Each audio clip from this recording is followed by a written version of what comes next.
You just won the lottery. $250 million straight to you. Right now, in this moment, that sounds like the greatest thing that could ever happen to a human being. But what if I told you that within 2 years, you'd be sitting alone in a mansion, unable to feel happiness, too scared to take your kids to the park, and completely exiled from every real human connection you've ever had? This video is about why winning the lottery might actually destroy your life. Not the obvious stuff. Not the greedy relatives or the sports car bankruptcy. Those stories are boring, and you've heard them 1,000 times.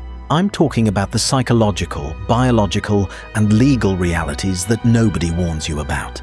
The stuff that happens inside your brain, inside the courtroom, and inside your own head. 5 things that turn the dream into something genuinely terrifying. And the last one is the darkest thing I've ever had to explain. Let's start with your brain, because it breaks, literally. The moment you win, your brain gets hit with the single largest dopamine surge it has ever experienced in your entire life. And that sounds great, right? More dopamine, more happy. But that's not how it works. Your brain is smarter than that. It sees the flood coming and it slams the gates shut. It physically reduces the number of dopamine receptors it uses just to handle the overwhelming signal. Scientists call this the Hedonic Treadmill, but sudden wealth throws it into overdrive. Here's what that actually means for your daily life. Before the win, finding a crumpled $20 bill in an old jacket was genuinely exciting. A really good slice of pizza on a Friday night could make your whole week. Those tiny moments were real. They were neurochemically real. But after the win, your brain has recalibrated. It has reset its baseline to, I just became a multi-millionaire. So now, buying a $300,000 Ferrari produces the exact same chemical reaction in your brain as buying a pair of socks. Not kidding. Researchers call this biological anhedonia. Luxury becomes your new normal, and regular joy, it gets completely erased.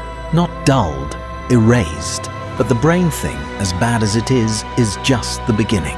Because while you're sitting there unable to feel anything, the legal system is already coming for you. The moment your name hits a public record as a lottery winner, you become what lawyers call a deep pocket.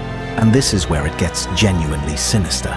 In civil lawsuits, attorneys don't always go after the person most responsible for an accident. They go after the person with the most money. That's just how it works. So if you're involved in a minor fender bender, it's not an insurance swap anymore. It's a multi-million-dollar lawsuit for emotional distress. Someone slips on the sidewalk 3 blocks from your house, your lawyers are getting a call. You are no longer a person. You are a walking corporation. You'll need massive umbrella liability insurance policies. Your lawyers will advise you to put your house, your car, your assets, everything into anonymous trusts, not to hide it, just to survive existing in public. You have to legally restructure your entire identity just to go to the grocery store without being a target. That's important. But if you think the legal stuff is dark, wait until you try to do something good with the money. Because giving it away is where the real psychological trauma starts. Most lottery winners think, I'll donate to charity, I'll help people, I'll feel amazing. And then the letters arrive. Not scam letters, real ones. Thousands of them. Mothers writing about their child's leukemia treatment, families 3 days from eviction, veterans who can't afford prosthetics, real people with real names in real pain. And you cannot help them all, which means you have to choose. You have to sit at your kitchen table and decide which desperate letter gets a response and which one goes in the bin.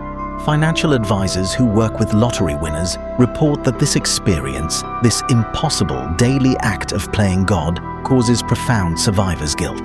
PTSD-like symptoms. Some winners completely shut down. They stop opening mail entirely. They stop answering phones. Because the weight of being the person who decides who gets saved is genuinely unbearable. So you stop trying to help. You retreat.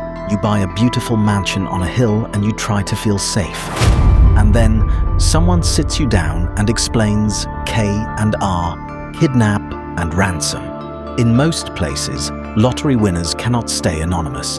You hold up that giant novelty check, your face goes everywhere, and within hours, you are in the databases of organized crime syndicates, professional ones.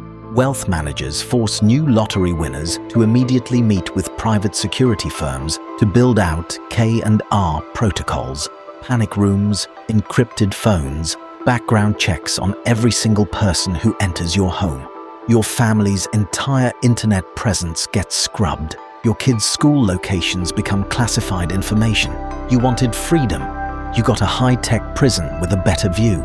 You can no longer spontaneously take your family to the park. You traded financial stress for physical paranoia. And the worst part, you can't even explain it to your old friends, because how do you complain about that without sounding insane? Which brings us to the final boss, and this one is the one that actually ends you. Psychologists call it sudden wealth syndrome, but the terminal stage has a name that hits differently: empathy exile.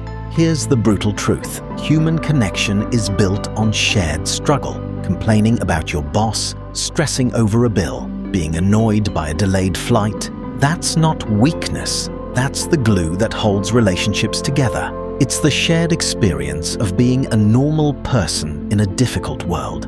Once you have $100 million, you lose the right to complain. Ever. About anything. If your dog dies, if you get your heart broken, if you're having the worst day of your life, your old friends will try to be there for you. But in the back of their minds, quietly, without meaning to, they'll be thinking, yeah, but you're rich. And that thought creates a wall, an invisible one. And over time, that wall becomes a complete quarantine. You can't relate to 99% of the planet anymore, so you end up spending time with other ultra-wealthy people. People you didn't choose, people you might not even like, because they're the only ones who won't resent you for having problems. Your pre-lottery identity doesn't fade, it doesn't evolve, it gets executed. The person you were before the win, with your specific humor, your specific worries, your specific way of connecting with people, that person is gone, replaced by a net worth. And that is the thing nobody puts on the lottery ticket. If you've made it this far, you're clearly the kind of person who loves diving into the uncomfortable, fascinating side of how the world actually works. So hit subscribe, because this channel goes there every single time. And drop a comment below. Would you still take the money knowing all of this? Because I genuinely want to know where people land on that. And if you want to keep going, watch this next. You won't regret it.